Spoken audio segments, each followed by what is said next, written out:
The following is a production of cprundown.com. The views and opinions expressed by the hosts of this podcast are those of the individual and not of any affiliated companies.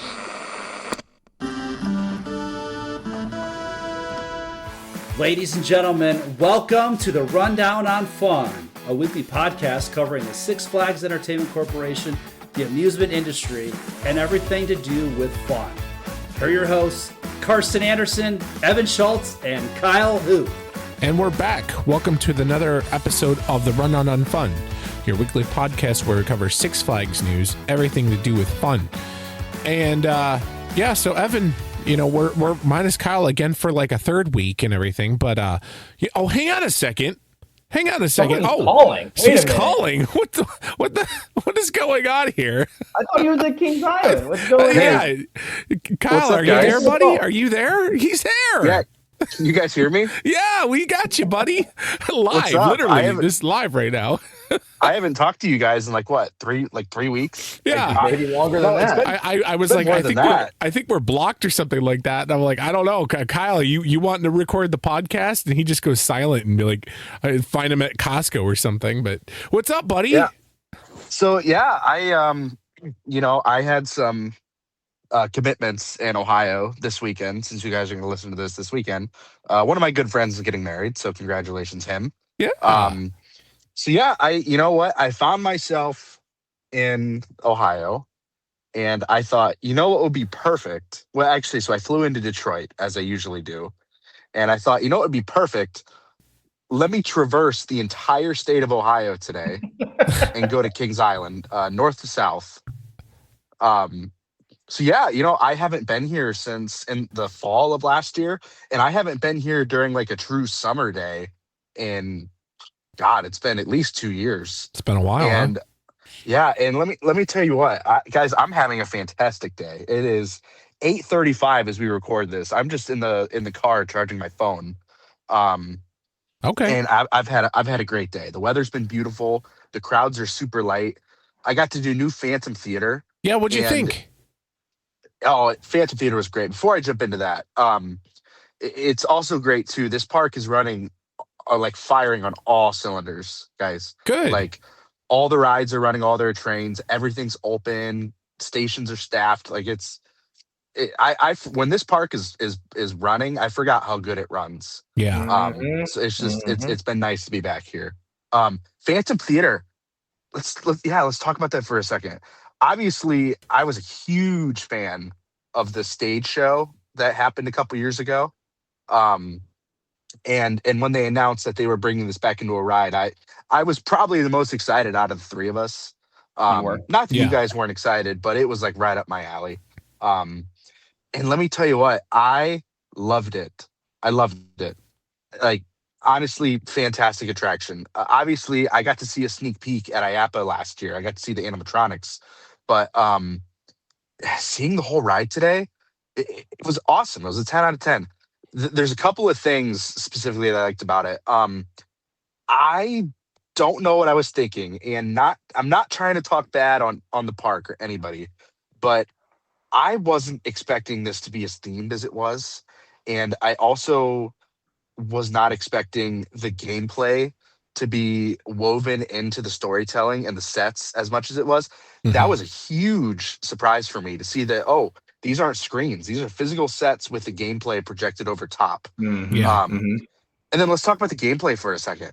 The being able to see your light on the wall is great. Because honestly, a lot of the times with these shooting dark rides, my biggest complaint is, I don't know which target's mine. And this takes care of that issue. And then also like the haptic feedback, the vibrations when you actually hit a target, it's great. So I thought Phantom Theater was like a solid 10 out of 10. It was actually a full queue. I got in line outside and I only waited like a half hour. Like it was nothing. Oh, wow. Really good to hear. That's really good to hear. And the rest of the park today has been dead.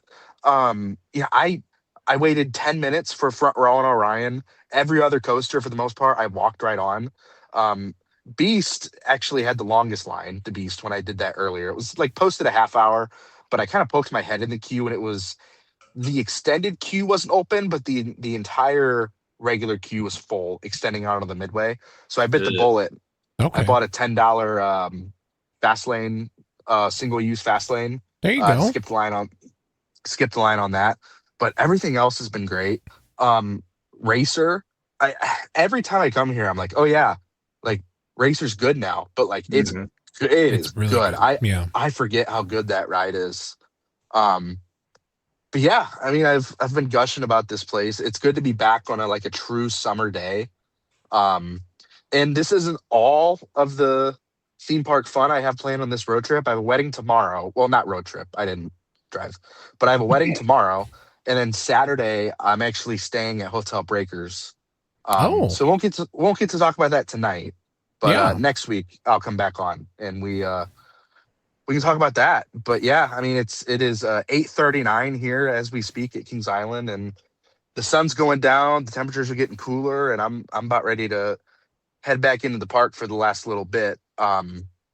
They're open till 10 tonight, so nice. I'm thinking maybe get a couple more rides on my favorites, and then try to end the night with a night ride on Beast, or maybe see the fireworks. I haven't decided yet, but definitely. Yeah.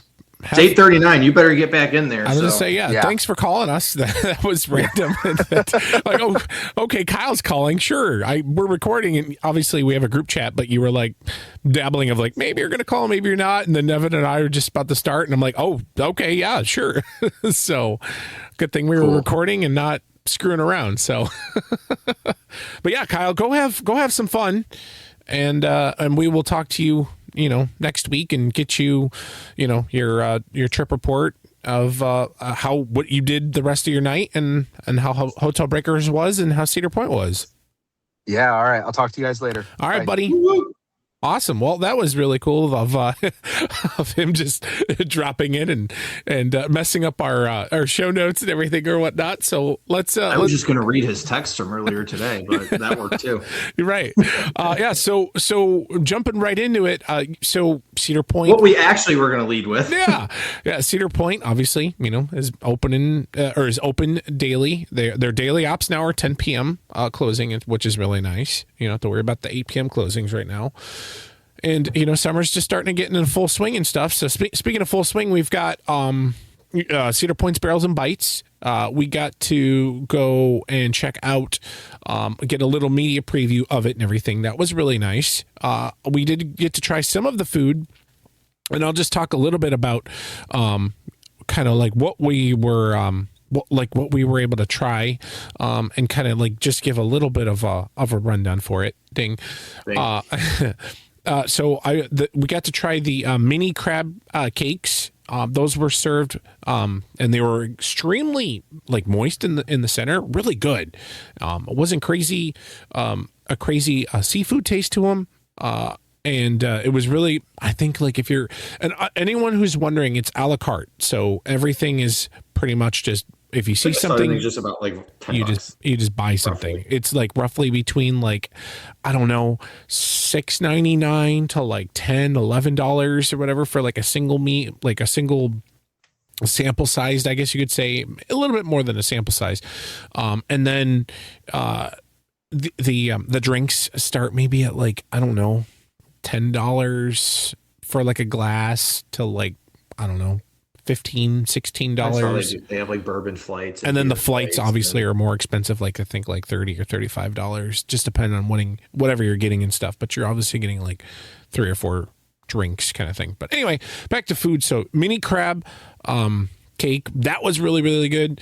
Also got to try the bourbon barbecue brisket burnt ends with the truffle cheddar grits. That sounded so good. It's actually really good. Yeah. So the grits by themselves are okay, but then when you add the whole bourbon barbecue burnt ends to them, it just solidifies it, and really, it comes back whole for sure. We also got to try, if anyone's a coleslaw fan. I'm not a really crazy coleslaw fan, but the apple habanero slaw. It's got right up my alley. It's got a kick, Evan. It's spicy. It's good. Throw that on some pulled pork. I was gonna say, it's good. It's got definitely a really good amount of heat. It's also paired with the crab cake, And so I thought with the crab cake and the slaw and everything, it just, I don't know. It really made it really made the flavors go. Now, so if I buy a la carte, do I get a crab cake with the slaw for $10? I believe so.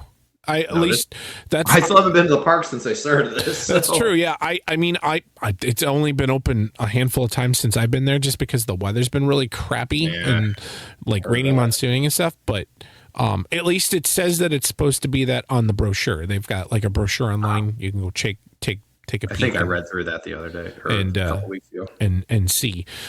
Next on the list was one of my favorites was the and if anyone wants to see any of the pictures and stuff, make sure you check out, our Facebook page and stuff. We did post it like in June 7th, so you might have to search just a little bit.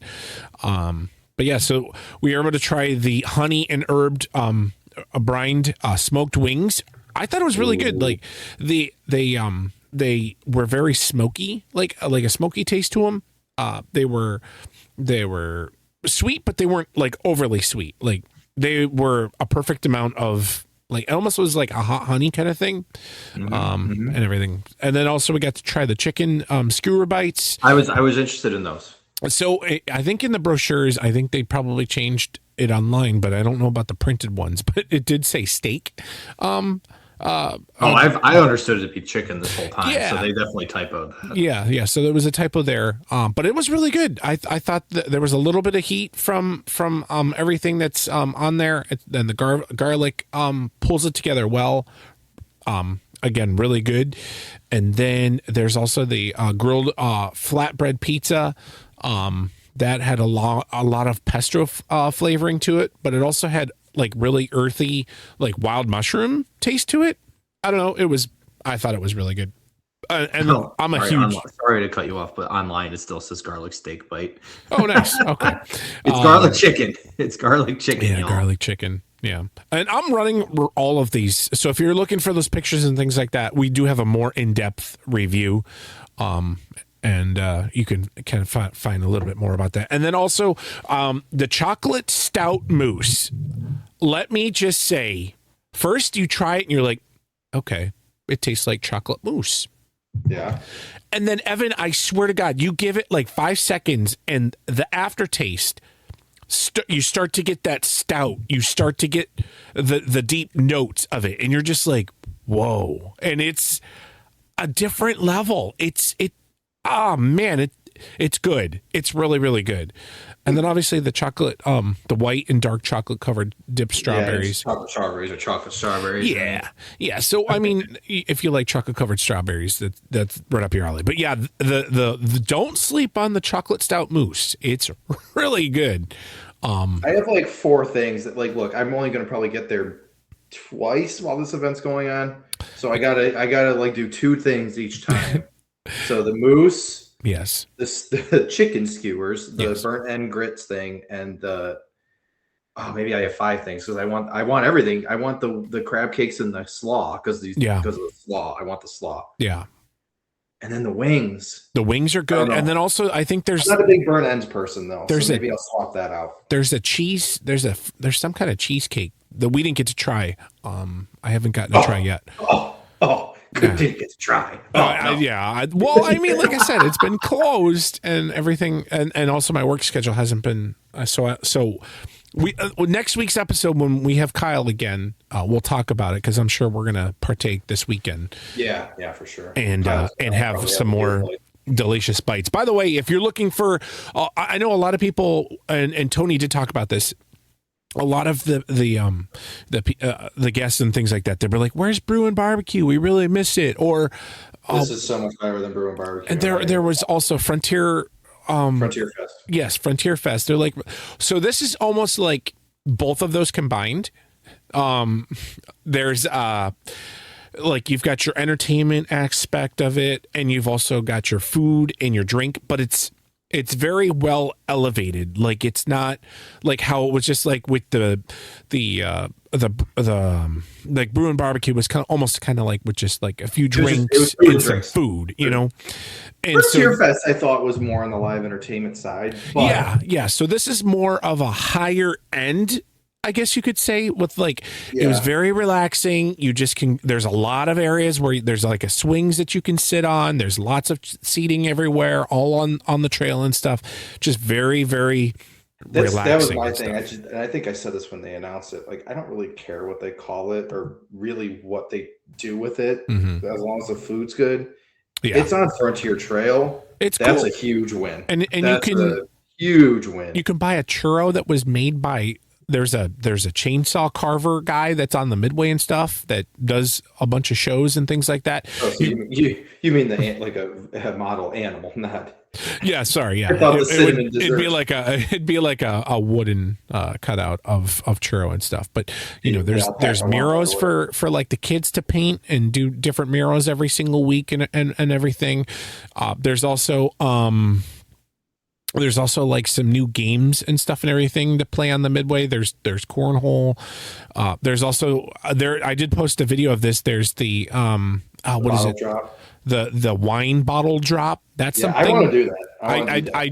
I didn't. I got to film It's a it. thing NFL players do. I didn't get to do it, but you got to catch the quote unquote wine bottle. It's a reaction time thing. Yeah, it's a reaction time. So and you don't know which ones are going to fall, and you got to try to catch them. You know, and I think if you catch 7, you get like a big prize or something. It's a real popular thing that they do during the NFL scouting combine or draft combine. Really? I didn't. Yeah. Okay. Like that always ends up going on social media especially like wide receivers and stuff. That's A little bit of, interesting. Yeah. You can also go into Brim and Ember Trading Company. They're actually, I believe, like out of Norwalk or something. But anyway, you can customize like cowboy hats. You can do snapback hats. You can do candles, scents. I think like perfumes, maybe colognes. You can do all kinds of different stickers, and you can do burn-ons.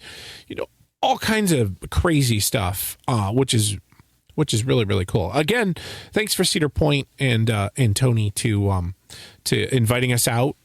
Definitely really appreciate that. Checking that out. Within the next few weeks or so, we're going to have obviously July 4th, or July, I guess you could say, activities and stuff, because they're going to have that new Boardwalk Nights start soon too. And Boardwalk Nights, yeah. So make sure you check out Barrels and Bites. It runs every single night from 4 p.m. until close, except for Tuesdays. And you know, and give us a review. Let us know how well it goes and what you thought it was. So overall, 10 out of 10. You know what? I would say it's actually a 10 out of 10. I'd say Brew and Barbecue for me probably was like maybe a 7 out of 10, and then I can't remember, you said Frontier Fest. Frontier Fest. I would say that was more maybe like maybe a 6 out of 10, because it wasn't as like drink or food driven. But this just like puts everything together. And honestly, it's not just because we got invited or anything. Like, I really do like the atmosphere. I mean, as soon as they said they were putting out Frontier Trail, it's like, okay, the atmosphere is going to be a win. All they got to do is put out decent food. Yeah. And it sure sounds like they did. Yeah. And there's really cool like glass mugs that you can pick up, and obviously the event t-shirt, so on and so forth. But good stuff. But yeah. So Evan, I don't know what we're talking about next, because I don't have that up. Come on, man. All right. Project Purple. Yes. We got some construction updates, and we also have a big Carowinds announcement that's old news at this point, but it's fine. We still have to talk about it. Yes. First, Project Purple over at Six Flags Great Adventure. That's just the working name. They might name it that, to be honest with you. I mean, I think it's a good name, TBH. But so this is the replacement for King Ka. Maybe they'll just call it the Purple Coaster.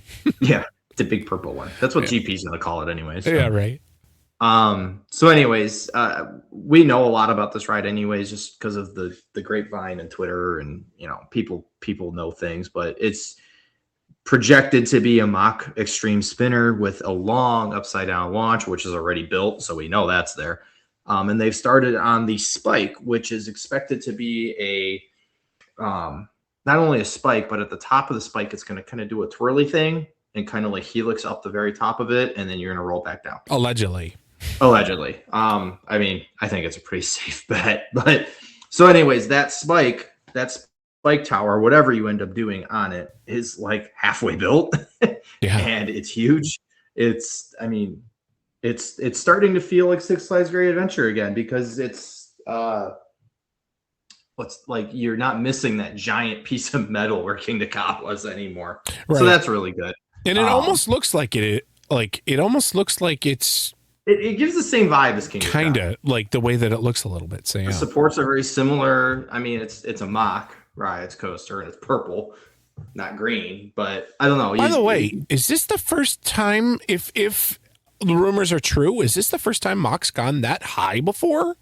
I would have to think so, yeah. Wow. I think. I mean, this thing's projected to be like 400 feet or 350 feet. Something like this. Something pretty crazy. So it's like wow. Okay. Yeah. All right. Off the top of my head, I think they've only done, maybe in like China, they've have some big coasters, but not that big. Yeah. That's cool. But I mean, that's good to see that they're, wanting to go higher and stuff. I mean, it's good for us. And we didn't put this in the rundown, but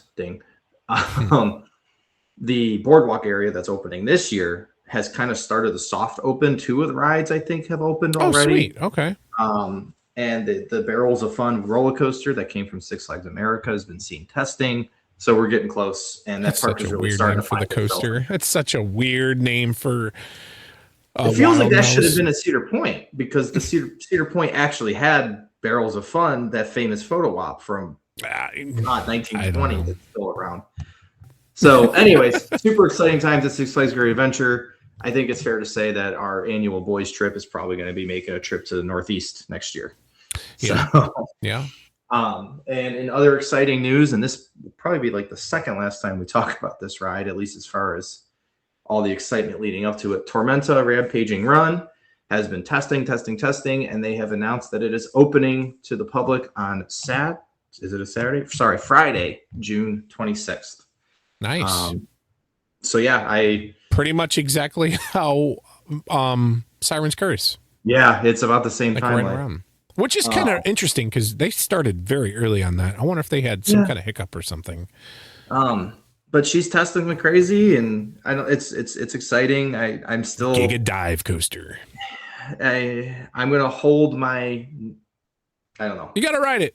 Ride it. Let's ride it first. Yep. But I beat recent B&M. Looking at you, Penguin Trek.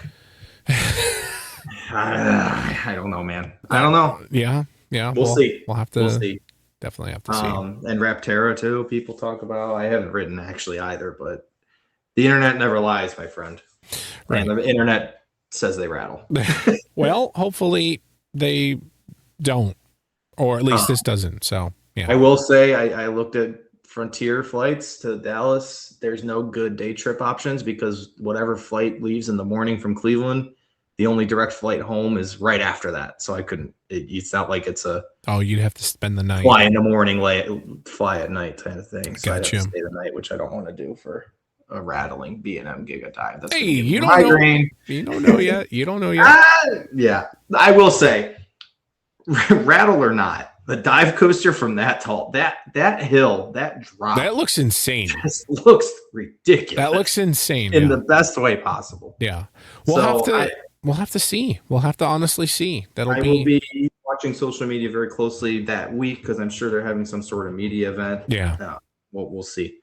And then again, this is old news at this point, but what was it, a week ago? I think so, yeah. Tuesday? So like 10 days ago, Carowinds announced, as we expected, their new for 2027 water ride, and it looks phenomenal. I'm just going to read from their page, and then we can talk about it a little bit more, but the page gives everything. New in 2027, Rip Roarin' Falls. And sidebar, this will be located exactly where we said. It's going to be where the Thunder Canyon or whatever they called it, Rip Roarin' Rapids, I think.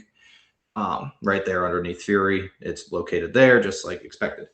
New in 2027, Rip Roarin' Falls shatters records and splashes into Carowinds. Ascend the towering timber and prepare to feel the splash when you plummet from the tallest log flume drop in the world. After boarding a boat with 7 fellow explorers, you're swept along the rushing river that winds through a long abandoned lumber mill. Your boat climbs the first hill before rotating backward and plummeting down the world's tallest reverse drop for back-to-back backward airtime moments. That said drop is not only backwards, but it's also a double down drop.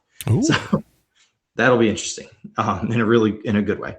Then you ascend the towering structure and face the tallest water ride drop in the world, a 100-foot mega drop that sends you hurtling down the falls at 50 miles an hour, ending in a massive splashdown that'll keep you cool in the Carolina sun. Ready to brave the drop and feel the splash of Carowinds? The minimum rider height for Rip Roaring Rapids is 35 inches when accompanied with an adult and 41 inches when unaccompanied, making it perfect for families. Yes, that is a huge win. A little bit of the backstory, which I think is hilarious. The locals mutter rumors, but few are brave enough to know if they're true. Are the woods haunted by the lumberjacks of the past, or is something else the source of the lumber camps roaring? If you believe the rumors, two brothers, Frederick and Johann Holz, worked the Carolina logwoods in the 18th century, eager to make their fortunes and desperate to make names for themselves. Their logging efficiency and skills eventually led to the creation of the Holz Brothers Logging Company. Having built a meager logging camp, complete with an open-air sawmill, the brothers attempted to increase productivity with new methods and technologies. However, not long after the construction of the multi-level buzzsaw and towering log flume, the mill was mysteriously abandoned and all operations ceased. Today, the camp is deserted, but some still swear that the flume is operated by somebody. Are you daring enough to know who? Now, spoiler alert, and if you don't want a spoiler, just skip like 20 seconds ahead. That somebody, as you can see in the on-ride video they posted, is raccoons. It's just cute little raccoons. I love it. I love it so much. And I love that they're getting into trouble. Like, I think I don't remember where I read this or saw this or something, but supposedly like your boat will end up turning or something because like one of the raccoons ends up like knocking something over. Yeah, that's in the POV video. Okay. Yeah, that is so cool to like. I hope that POV is 100% because that'll be really, really cool if you see a raccoon fall over, hit a button or something, and then all of a sudden your boat starts turning. Like, yeah. We always end up giving rides like stupid nicknames. I have definitely dubbed this one Goofy Raccoon the Ride because that's the whole theme. Yeah, I love that they go with this dark, spooky backstory, and then it just ends up being stupid raccoons. Oh, it's raccoons! It's so funny. Yeah. But it does. If you watch the POV, the area, and actually just look at the page on Carowinds' website, sixflags.com/Carowinds/new in 2027. This ride area is just gorgeous. Yeah. I mean, yeah, a hard sneeze away from the like Universal. Like, yeah, it is beautiful. So much trees, and it's just pretty. It almost looks like Knott's. Yes, I mean it's all it's not in a mountain, but just that level of immersion. Yeah, and yeah, it's so nice. So hopefully everything will look like that. And also, what's nice is Six Flags. Like everyone's like, oh, Six Flags or Cedar Fair Parks or whatever. They're getting rid of all their water stuff in the parks and everything. And let me just say, this ride, like, I mean, even like down to the theming would work perfectly at Cedar Point. Oh yeah, perfectly. Yeah, like you can carbon copy this thing on the island, and it would be. I'm very curious because you know how they put all of like the raccoons are over there, the bears over there from the thing. Is that like a subtle hint of like maybe what's maybe to come? Maybe I don't know. I would agree. Cedar Point ain't getting anything for a few years, I don't think. And it's 100 feet. Like I mean that it would fit so perfectly in that Shoot the Rapids plot. I'm telling you. Man. So their page goes on to say, tallest water drop ride in the world with 3 world records on the first ever mega drop on a log flume. I guess that's just 100 feet or taller. Rip Roaring Falls is a thrill seeker's dream come true. Come to Carowinds to experience the world's tallest drop on a water ride or flume at 100 feet tall and 50 miles an hour. World's tallest reverse drop on a water ride or flume at 42 feet tall. Feel the splash fall backwards. World's tallest reverse camelback drop on a water ride or flume. 2 unique backward airtime moments. That's basically just the double down I mentioned. That's so the double down, like you're in the water and then you're out of the water and then you're in the water and then you're out of the water. Is that? It's just, I mean, think if Shoot the Rapids drop just was a double down. Like it's that kind of track the whole way down. Okay. It's nothing like super wild. I don't know. I'm excited for it. This definitely I think it was kind of like out of left field. I don't know if everyone was thinking about if there was going to be a double down kind of thing. Or I didn't even like when we were talking about it and whatever, I didn't even think it was going to go backwards like that. Like, that's cool. Like, yeah. I always just heard, I saw this layout leaked a long time ago, but I don't think I realized the turntable aspect. Yeah. And obviously we didn't know what the theming was going to be, but they also go on to mention that it is 2,240 feet long with a max speed of 50 miles an hour, 2 high-speed reversing switches. So that means when you're on that turntable, it's not going to really dilly-dally, which is good. Yeah. And then a big win for those of us that are ADA needing, I guess is the word. There is a fully offline ADA load station. This is something that that'll be really nice. Disney also utilize, where they can, at a flip of a switch, pull a boat off to the side, or in Universal's case, a Monsters Unchained, and put like someone's wheelchair on there, and let them take their time, get on the ride.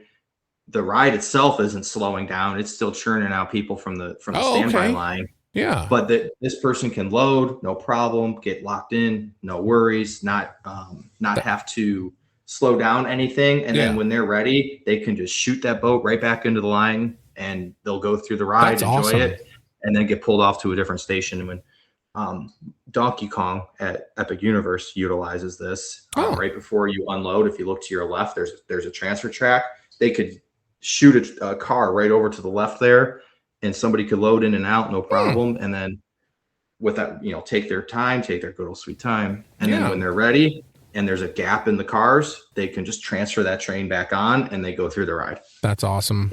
It's a really awesome innovation that if you have the space for it, which typically only Disney or Universal is going to, it's a really nice thing that they can do. I think this is probably the first time a regional park has done it.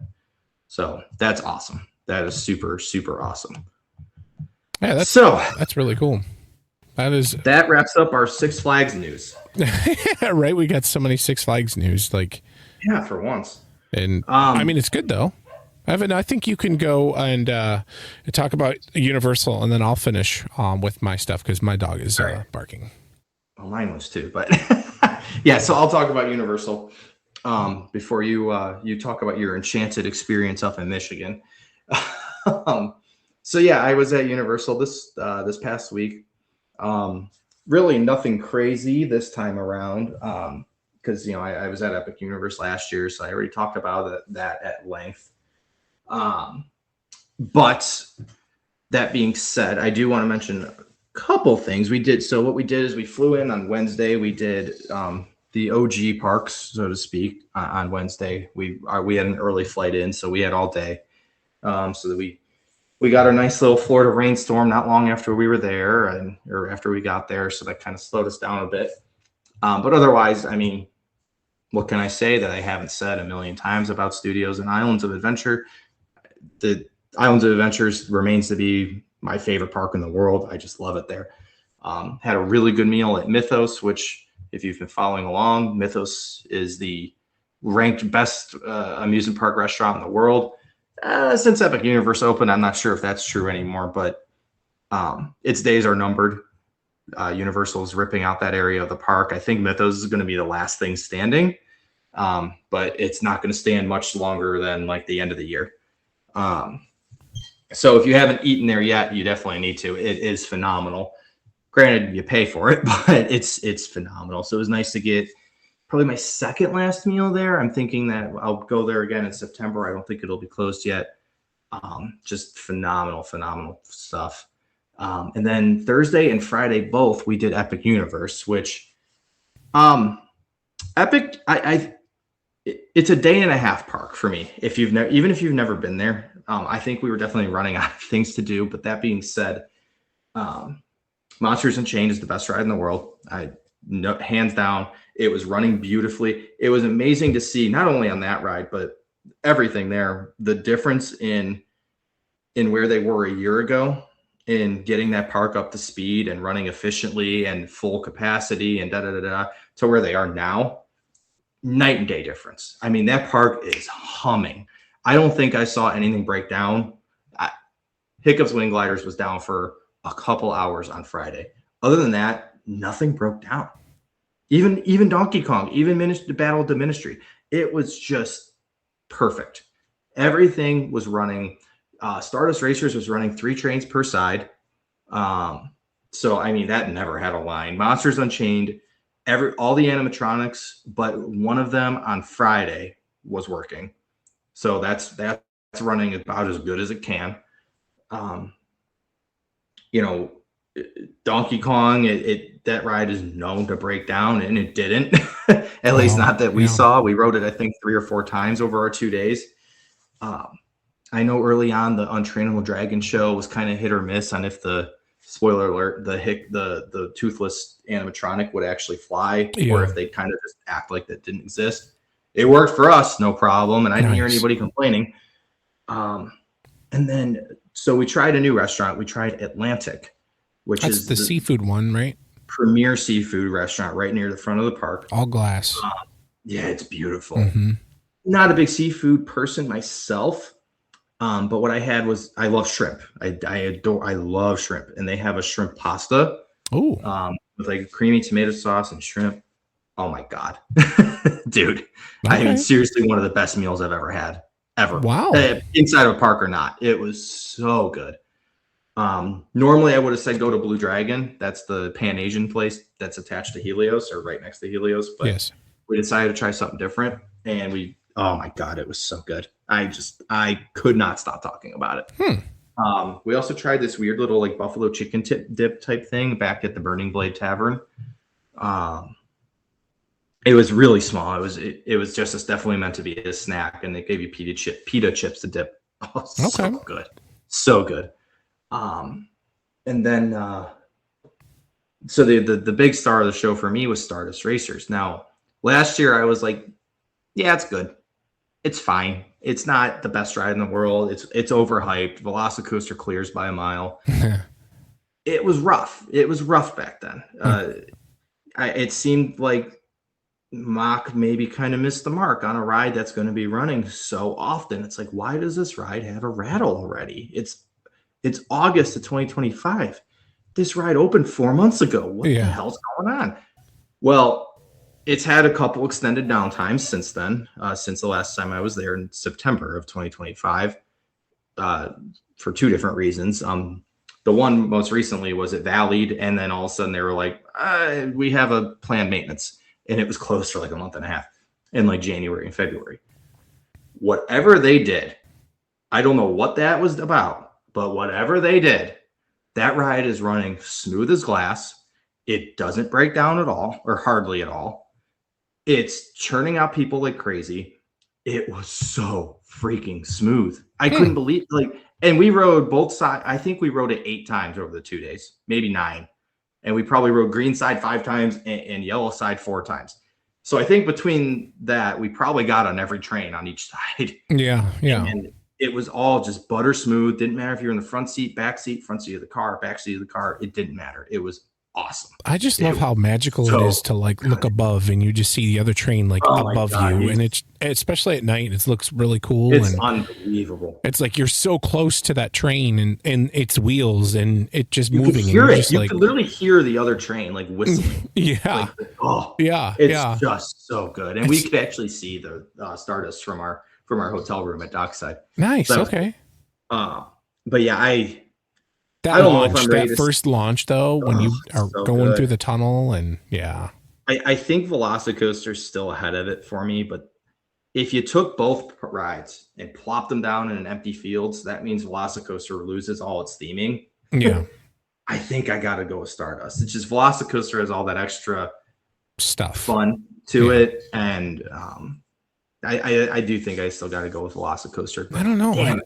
It's close. It's really close. See, Velocicoaster for me has definitely, at least in my opinion, has gotten a little rough over the years. It has. It was running good. It was running good for us, I will say.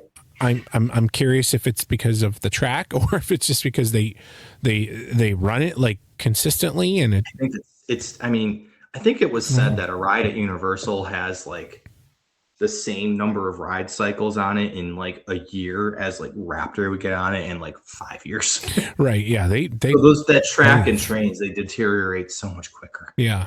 Yeah, for sure. And plus if you're, if it's going to need a rehab or something and you're close to the end of, whatever Boy, that's cycle going it to be is. interesting So when they got to retrack all of Velocicoaster like they did with Hulk. yeah. We'll have to. I was actually there on Velocicoaster's 5th birthday, accidentally. Oh, well, happy birthday! Right?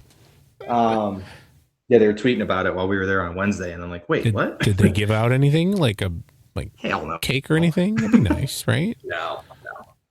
Dang. But yeah, Stardust was just so good. It's amazing at night. Hiccups, and then pro tip, if you're not like, I don't know, the best way, in my opinion, to do Epic Universe, go to Hiccups Wing Gliders to start. You will get 5 rides on that thing in like 20 minutes. Nice. That is a fun little coaster too. And it's a great ride. Yeah. Save Nintendo for the end of the night. Yeah. And bite the bullet in dinner time, do Battle of the Ministry. There's 9 rides in that park. If you have like a decent enough plan, you will get through everything without Express, no problem. Yeah. That is Now, true. we were there on a Thursday and a Friday. It was not that busy. I think there was times where Mario Kart and Donkey were like 2.5 hours. Were they actually? Probably not. They way overpost their wait times there. But Monsters Unchained, Curse of the Werewolf, Hiccups, Wing Gliders, and Stardust Racers were all like 25 minutes or less at all times. Nice. Otherwise. So I think you can figure it out. And then they do have sometimes they allow you to buy single-use fast lanes or express passes. You just got to keep checking the app. I haven't seen it for Mario Kart or Battle of the Ministry, but you never know. Keep an eye on that. Yeah. And then on Saturday, we went back to the original parks. Another great day. We kind of took it easy because we were going to be there till 1:30 in the morning for a Orlando Informer meetup event, which is, if you're not familiar, Orlando Informer is a you did blog. The event? Yeah, I did not know this. Okay. It's a blog company in Florida that Cool. I think focuses on all the Central Florida parks, but they buy out Universal a few times a year. Mm-hmm. And they just so happened that we were going on a weekend they were doing it. So we did the Saturday night event. It's pricey. It's really pricey. But they do the whole park. Everything is open. Every quick service or food cart is open, and everything is free or included. Nice. Okay. So you get your money's worth if the weather holds up. Uh-oh. Our grand plan was on Saturday night, we were going to see Cinesational at Studios. That's their water projection, drone, and fireworks show. Yeah. We were standing there in Studios waiting for it to start, and it was just a disgusting storm was on its way. It looked horrible. The lightning in the sky was horrifying. They didn't cancel Cinesational, nor did it ever start raining, but it was just a lightning after lightning after lightning after lightning. So they didn't do fireworks or drones. That being said, show was phenomenal. Absolutely freaking amazing. But so then the event started from 9 to 1:30 a.m. Now, because of noise ordinances, some of the rides have to close earlier than that 1:30 a.m. I think Mummy's the only coaster that stays open till 1:30, but a lot of the food stays open. But I know Velocicoaster and Hagrid had to be cleared out by 1 a.m., like done by 1 a.m. So that lightning's there. We go ride Gringotts twice, no line. Lightning's still there. We go ride Mummy. Lightning is still there. And it didn't end up clearing up, and Hagrid didn't open, and Velocicoaster didn't open until about 11:30. So we had an hour on both of them. Oh, wow. So, we got on Hagrid's twice, and we got on Velocicoaster once. And then that was about, by the time we walked anywhere else, the event was about wrapped up. We did try to go back to Mummy again, and it was broke, and we were like, screw it. Let's go back to the hotel. We're tired, and we have an early flight. So I can't sit here and say the event was the most amazing thing ever, but I also can't blame the event for its shortcomings because it wasn't Universal or the event's faults. Now, they advertise lower weights. Yeah, that was true on Mummy and Gringotts, but because Velocicoaster and Hagrid were closed for those 2.5 hours, once they opened, everybody that was at the event was at those rides. Okay. So I don't I've heard Velocicoaster's a walk-on during the event, but it wasn't for us. Yeah. That's Would it have been if it was open the whole time? Probably. Probably, yeah. So I don't know. Don't go to the one in June is probably my advice. Go to the one in November. In November, did you guys eat a lot of food? No. Or drinks or whatever? Because butterbeer. I was going to say you get a lot of butterbeer for the best thing about the event was I was standing kind of in front of Haggard's entrance. I saw it testing. We're waiting for it to open. We're just kind of waiting around, and I like kind of look over at the butterbeer cart, and there's nobody there. Like, there's nobody there. Wait a minute. That's free. There's nobody there. Hey, can I get a butterbeer? Instant butterbeer in my hand. Like, this is the coolest thing ever. Didn't have to pay. Didn't have to wait in line.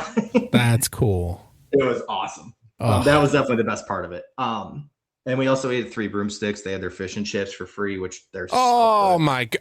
Okay. Yeah. Okay. You can get as many as you want. I was going to say, how many pieces of fish can you get? So they only put one on the plate, but you could just keep going back. And shut. And you're putting out fresh stuff like crazy. People go to this event, Carsten, and just eat. That's all they do is eat. I needed. My advice is don't go to the one in June because June is the rainy season, and so is September when we go to Horror Nights. But that's beside the point. And maybe go to the November one because they're doing a Friday and Saturday. And if you do both nights, you can go to Epic Universe on Friday for the event. And on Saturday, you could go to the original parks. They've never done this at Epic Universe before, so it'll be real interesting. It'll be, yeah. Right. Now, be prepared to drop $350 each. But, I mean... What's an express pass cost? So, right. $250. And you get unlimited foods and drinks and, macaroni and cheese cones. Oh, man. Man. Yeah. Yeah, it was interesting. And you know what was also really cool? Walk around those parks and being like the only ones on the Midway. Yeah. You never have that. Never. Yeah. Even leaving Halloween Horror Nights at 2:30 in the morning, half hour past the park close, it's still packed. Mm-hmm. Nobody around. It was so cool. Just like it felt like having a behind the scenes tour. That's awesome. Which we kind of did because they had a new special pathway between the parks, so we didn't have to go out the city walk. Wow. So you exited islands by Cat in the Hat, or by One Fish, Two Fish, Red Fish, Blue Fish, and then it spit you out by Jimmy Fallon over in studios. Yep. So it took you through all the sound stages where all the Halloween Horror Nights stuff is, and I'm like, oh my god, it's Horror Nights. Right. Of course, nothing's dressed up yet or anything, but not yet. Yeah, it was super cool. And then we flew home Sunday and. I now look forward to, today's June 18th. I will be there again in just under 3 months for Halloween Horror Nights. Let's not rush the summer. Hey, my life revolves around Universal and Halloween Horror Nights at this point. Fair. Yeah, it is going to be a marquee event. But yeah, so speaking of events, I was able to you had an Enchanted event. I did, yeah. So I didn't know you were doing this. I know, right? Yeah, so Sarah and I we were looking at events and stuff, and we're like, why don't we just do like the I think it's called Timmerfest with Ace, and it was like $30, and I'm like, at Michigan's Adventure. So I'm like, Michigan's Enchanted Adventure. So I was like, why not? Like pass still works. I don't know. I guess I figured out the last time I was actually at Michigan's Adventure was 2013. Jesus. Because I was like looking at past photos, and I'm like, well, wow, yeah, 2013. So it's been a while since I've been back, but wow, can I just say, first of all, the park president used to be. I don't know if anybody would really know him, but his name's Carsten, literally almost like my name. But he normally was like around like the food area and then like operations kind of thing over at Cedar Point. Yep. If anybody would see him walking on the Midway, he'd be like, "Oh, I remember him." Tall, lanky guy. Yeah. So, first of all, the park is definitely in good hands right now. So the park was all nice and clean, very, very clean. There was lots of flowers planted. There was a lot of just, I don't know, like the atmosphere was very uppity and positive, and a lot of people were just like saying thank you and just being overly like nice. And I remember the last time. The guests or the employees? Employees. Oh, that's a big one. Yeah, That's a big one. And I don't know, the last time in 2013, like it just felt like a hand-me-down park. Like, honestly, It just felt like, well. And employees made you feel like you were a burden for being there. It's like, dude, this is your job. Yeah, yeah. Like anytime I would go and grab a drink or something, first of all, the drink program or whatever, I don't know if the scan works for like how, like if you go to Cedar Point and you scan and get a cup to drink or whatever. I don't know if it works like that. We didn't go to guest services for this, but I saw someone that actually had like a wristband on there that said drink program. I have a feeling we should have went to guest services and said the pass wasn't working, because every time we tried to get a drink, the pass wouldn't work. But they were very nice and said, "Hey, so you have a Six Flags pass. We'll give it to you. We'll give you this cup and stuff and everything." So they gave you a paper cup, or they gave me a paper cup, yeah. And they never said to go to guest services. They just said that their scanners were not working correctly. I was like, okay. And so we just went all along. Luckily, it wasn't like super hot. It was on Sunday, this past Sunday. So it was a beautiful day. Oh my goodness. But so anyway, the landscaping, beautifully done. Lots of new mulch. Can I just talk about the paint? Their flume ride that has been there for forever. I don't remember the name of it. I guess has not seen new paint on it in like forever, I guess. And so as soon as like they signed the contract to take over those parks and stuff and buy the parks and everything, first thing that they did, they were like, okay, we're going to spruce up the park. We're going to make the midways nice and clean. We're going to plant some flowers. We're going to do some new mulch. And I'm not saying Six Flags / Cedar Fair never did any of this. It just seemed like it was very attentive, and they only had like a month to go, and they literally painted their whole entire flume. It looks beautiful. A beautiful blue that they picked, and then paint goes a long way. It really did. It really did, and not just that. Like notes, Magic Mountain signs were printed nicely. Even like you could see that they had to overlay the pricing for like the drinks and stuff. Evan, if you wanted a 30 ounce or whatever large size Coca-Cola, it would be like $6. At Cedar Point. It's $6 or something at Cedar Point. I think, don't quote me on it, I think it was either $3.99 or $4.99 for that. I was like, so it's cheaper. Yeah. And I think that's something the Enchanted Park CEO said. It was more, this is more in regards to the food, but he's like, okay, we're dropping the meal plan, which I have my thoughts on that. But, and maybe you can confirm this, but he said that they will drop the prices. They did. It's not going to be $25.99 for an entree and a side. It was like $16.99 for a chicken finger meal. And now obviously they need to up their game a little bit with food wise per se if they're wanting to. But honestly, the food that I had wasn't bad. It was not. Was it good enough? It was good. It was amusement park food, and it was fine. And we're spoiled at Cedar Point. Let's get that clear. We are very spoiled at Cedar Point. We are very, very spoiled at Cedar Point. But I had chicken fingers, and they were actually hand-breaded chicken fingers. I was like, oh, okay. Oh, okay. Yeah. And then and the breading was really good. I didn't need to use any sauce or anything. And then the sides were fries. There was some kind of like corn, like seasoned corn or something, like on its side or something. And I got the corn or whatever, and I was like, whoa, it was really good. It was actually really, really good. It was buttery. It wasn't dry. So I wonder if that was a Cedar Fair recipe or if it was something they brought in yeah. themselves. I mean, I don't know, but like, and there was a lot of like water slides, because their water park is, over there and stuff. A lot of their water slides got repainted and stuff over, I wouldn't say over this off season. So they over like the month that they owned it. Had. So their budget went to beautification. Yeah. That's fine. That's fine. And I don't know if you know this, Evan, but they have over 40 acres or so they still have not developed either. They still have a ton of stuff, and it sounds like because they did like a little Q&A session. It honestly, so I guess a lot of the beautification also added. I guess the park didn't have a whole lot of midway music or speakers or something, and so yeah. Now that you say that, they the whole entire park had a midway sound system, and you could hear music. And like I said, it created a lot more. Like you go to a park and it doesn't have like music playing, and it just kind of sounds like, I don't know. You can hear the crickets in the whatever in the distance and stuff, and whatever. And if I remember right, a lot.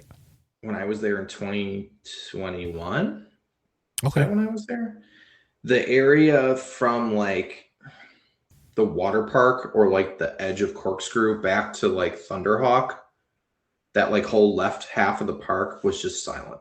Yeah. They had a bunch of music, and you could see their JBL speakers and everything. They still have this. If anyone makes a trip up there, they do still have the Swans from Cedar Point that they used to be over where Maverick's turn is over there. If you walk over by the bridge in the water, but they still have them there.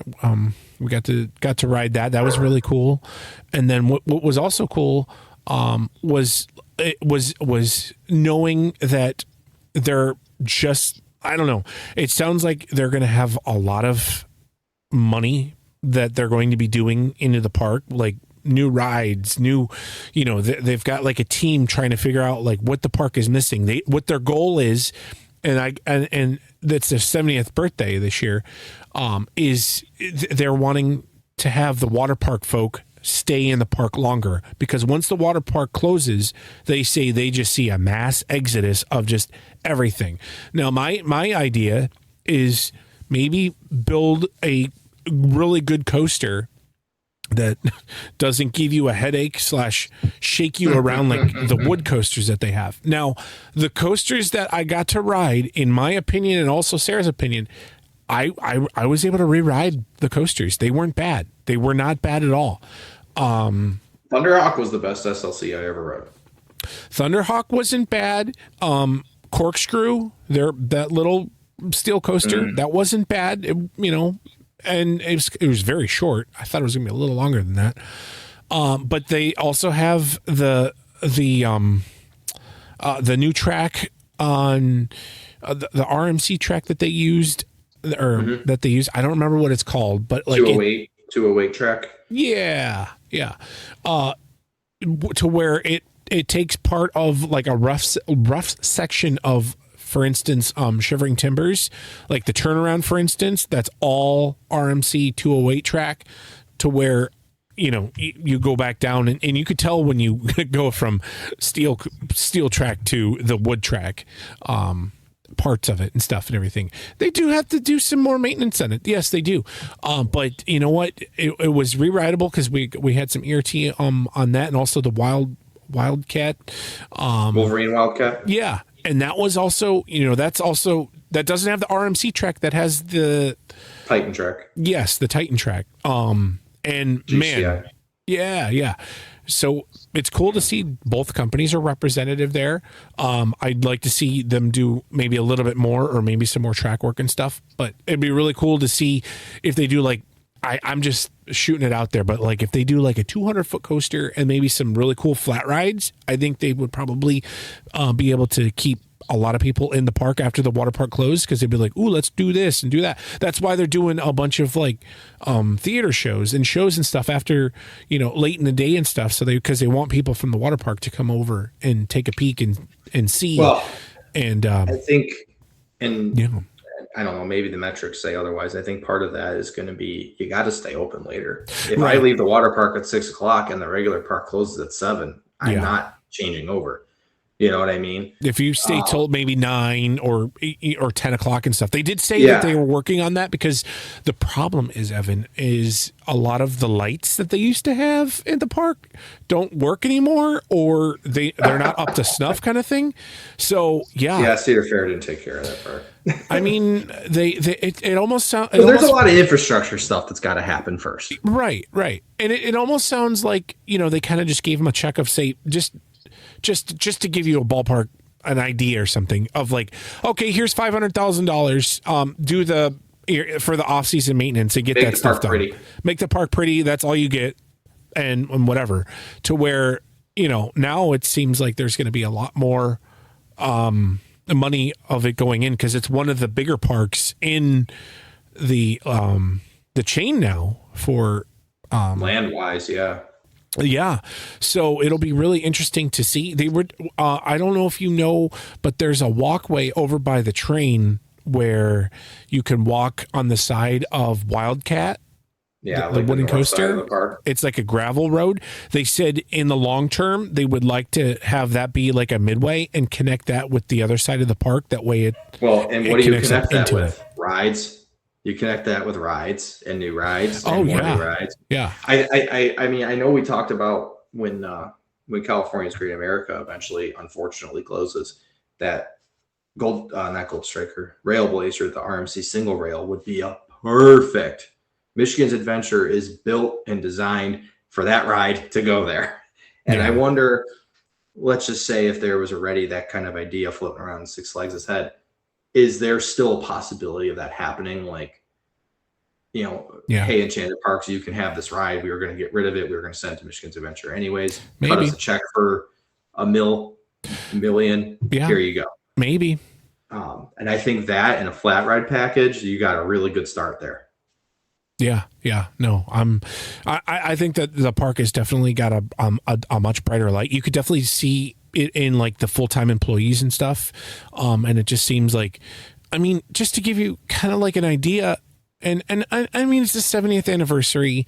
It's not like a big one. The 75 would be the big one, but like Six Flags, I guess, I think that they didn't even really have a whole lot like in the parks when I was there for merchandise, as in like for anniversary stuff, to where I guess once they signed over, the park and stuff, Enchanted Parks were like, oh, it's the 70th birthday. What do we got merchandise wise? And they're like, nothing. And so I guess that stuff, a little behind the curtain, I guess that stuff should have been ordered around maybe like December, January, and nothing was ordered. Nothing.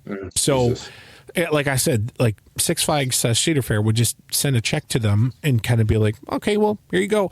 We'll take your money because you guys make a lot of money, because you guys, they make decent money at that park. He said that, yeah, we're a very profitable park. But we'll take that money and we'll just give you a little bit back in return just to keep on everything and whatever, So it's very nice to see that the park is getting some new life into it, and I'm really, really excited to see what's going to happen in the future. I'm really bummed that it's not part of the Cedar Fair / Six Flags family anymore, just because, Well, get that Enchanted Parks pass. Give them more money. Right. I mean, I don't know. I mean, I do I plan on going back next year? Probably not. Well, your girlfriend does live in Michigan. That's fair. But I mean, I don't know. I probably would go back maybe a few years, and see. Yeah, give them a couple more years, see what they do. But is it a fluke? I mean, I want to give them the benefit of the doubt. Like, right? Is it like a honeymoon phase to where it's like, everything's like, and then all everything's of a sudden hunky dory, and then 2 years from now it's just crap. And then like a year or two go in, and they see that we're not making that much money that we thought we were, so we're they're gonna try to sell it to Gene Staples, and right. And I mean, I don't want to call out anybody or any parks, but I've heard some horror stories from Worlds of Fun. Let me tell you, it's been a rough go. Well, so is that because Worlds of Fun's a little bigger of a park? Was there a less good there to start with, as far as the infrastructure and the people and the rides in a physical shape wise, like? Were the rides left in, I'm not going to say poor condition because that insinuates they were unsafe, but did the rides need a little more work than they might have thought? Right. And that's why Worlds of Fun is struggling. But on the other hand, Michigan's Adventures rides were in pretty good shape, so they were able to really get off and running and just kind of beautify the park and try to make a good first impression kind of thing. Because it sounds like in Kansas City they haven't made a good first impression. In Michigan they have. So, I mean, we'll be at Worlds of Fun in about a month. So we'll get to see firsthand, and Six Flags St. Louis, or over Midway, whatever the hell they're calling it now. So we'll get to see kind of a lot of what Enchanted Parks is doing. And it's interesting. And I still say that for these parks, it's a net gain. I'd rather be the top of the totem pole in a new chain that than the bottom is throwing up Hail Marys than the bottom of the chain that is selling or is actively closing parks. I would much rather be in a spot where I have a chance and can throw up a Hail Mary than literally be maybe a couple of years of being closed. Because, I mean, look at Six Flags America. There was no real like, yeah, they're probably going to close in a few years. It was just kind of one day before last season that was like, yep, they're closing. Oh, well, get your last rides in this year. So long, folks. Or what does Bugs Bunny say? That's all, folks. That's all, folks. So, I think, let's give them a few years. Let's see what happens. They're still young. Yeah, for sure. Let's wrap this up because my dog is continuing to bark. But by the way, this coming Friday, tomorrow, or today, I guess you could say, because we're going to release it today, this episode today. Spoiler alert, Evan. But yeah, so we've got a awesome event going on at Cedar Point called Ride and Snap. Pretty much we're just going to get in line for Gemini and we are going to go ride Gemini. And then after we ride Gemini, we are going to snap a photo, ride and snap. It's going to be at 8:15 at Gemini's entrance. And then once that's it, then you enjoy the rest of the park and go check out Barrels and Bites. But Evan, you want to close us out? And then I will close us out at the end. Yep. As per usual, thanks for listening. It'll be nice to actually have Kyle back for real next week. I'm not going on any park trips, so I won't have a trip report next week. And yeah, talk to you then. And thanks for listening to us and our podcast. And make sure you come to Ride and Snap. And yeah, I'm really excited for Michigan's adventure. And I guess we'll see what happens in the future. And X2 still sucks. Thanks, guys. Thanks for tuning in to the Rundown on Fun. Don't forget to follow us on social media for all the latest updates from Six Flags Entertainment. And remember, always be kind to your ride operators. See you soon.